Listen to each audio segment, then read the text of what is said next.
तो दोस्तों, आज की हॉरर कहानी सुनाने से पहले आप लोगों को एक जरूरी बात बताना चाहता हूँ।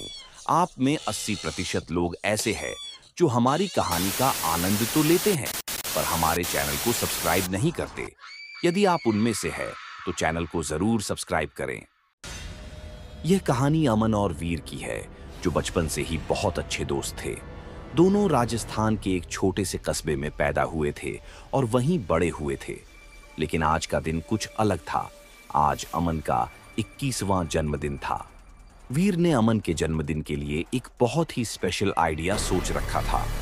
वह अमन को रात 12 बजे से ठीक पहले एक सुनसान रेत के टीले पर ले गया। 12 बजते ही वीर ने अमन को हैप्पी बर्थडे विश किया और अपने बैग से शराब की एक बोतल निकाली। अमन यह देखकर थोड़ा चौंक गया, क्योंकि आज से पहले दोनों में से किसी ने शराब को हाथ तक नहीं लगाया था। वीर ने कहा कि यह बर्थडे सेलिब्रेशन का हिस्सा है। अमन भी अपनी लाइफ में एक नया एक्सपीरियंस लेना चाहता था, इसलिए उसने वीर की बात मान ली। वे दोनों रेत के टीले पर बैठकर काफी देर तक शराब पीते रहे। कुछ देर बाद वीर को टॉयलेट जाना पड़ा, तो वह उठकर पास के एक पुराने पीपल के पेड़ के पास चला गया। लेकिन नशे में धुत वीर ने यह देखा ही नहीं कि वह पेड़ कोई आम पेड़ नहीं था। टॉयलेट करते हुए अचानक वीर के सिर पर एक पत्थर आकर गिरा। वीर ने ऊपर देखा, लेकिन वहां कोई नहीं था। इतने में अमन भी वहां आ गया। उसके हाथ में एक खाली बोतल थी और उसने मजाक में उस बोतल को जोर से वीर की तरफ फेंका। वह बोतल सीधे पीपल के पेड़ से टकराई और टुकड़े टुकड़े हो गई। बोतल के पेड़ से टकराते ही एक अजीब सी आवाज आई, ऐसी आवाज जैसे कोई जानवर गुस्से में गुर्रा रहा हो। एक मिनट के लिए अमन और वीर दोनों ही शांत हो गए, लेकिन कुछ ही पलों बाद वह आवाज बंद हो गई। तभी वीर ने नीचे पड़े टूटे हुए कांच के टुकड़े में से एक पीस उठाया और उस पेड़ के तने पर अपने और अमन के नाम के first letters A and Y लिख दिए। उसने पेड़ पर कांच से खरोंचते हुए कहा, अमन, अब यह दिन हमें हमेशा याद रहेगा। लेकिन जैसे ही उसने यह कहा, अचानक पीपल के पेड़ की डालियां जोर जोर से हिलने लगीं और कुछ ही सेकंड में एक बड़ी सी टहनी सीधे वीर के सिर पर गिरी। वीर वहीं बेहोश हो गया। यह देखकर अमन का नशा एक सेकंड में उतर गया। उसने जल्दी से वीर को होश में लाने की कोशिश की। तभी अमन को अपने पीछे से एक अजीब सी आवाज सुनाई दी।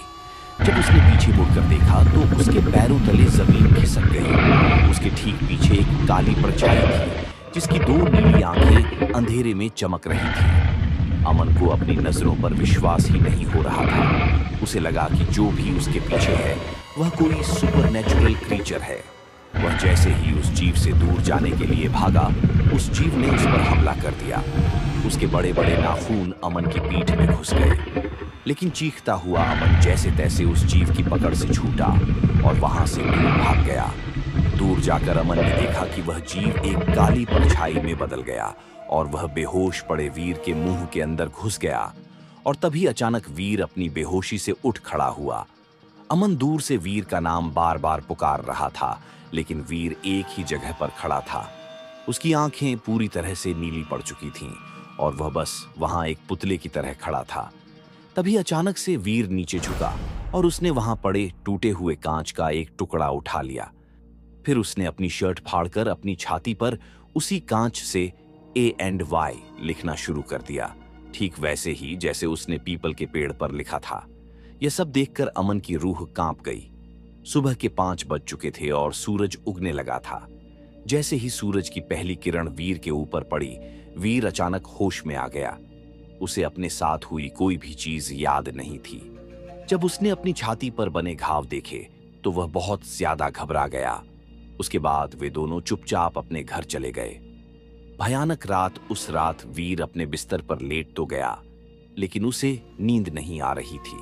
उसके दिमाग से उस जीव की शक्ल नहीं निकल रही थी। तभी वीर को अपने कमरे से किसी के गुर्राने की आवाज सुनाई दी, ठीक वैसे ही जैसे उन्हें उस पीपल के पेड़ के पास सुनाई दी थी। वीर इतना डर गया कि उसने आंखें बंद कर लीं और चादर ओढ़ ली। कुछ ही सेकंड में आवाज बंद हो गई और कमरा शांत हो गया। वीर ने डरते हुए धीरे धीरे चादर हटाई और आंखें खोलीं, लेकिन उसके दिल की धड़कन रुक गई। कमरे की छत पर वही भयानक राक्षस बैठा था। उसका शरीर पेड़ के तने जैसा था और उसका चेहरा छोटे बच्चे जैसा था।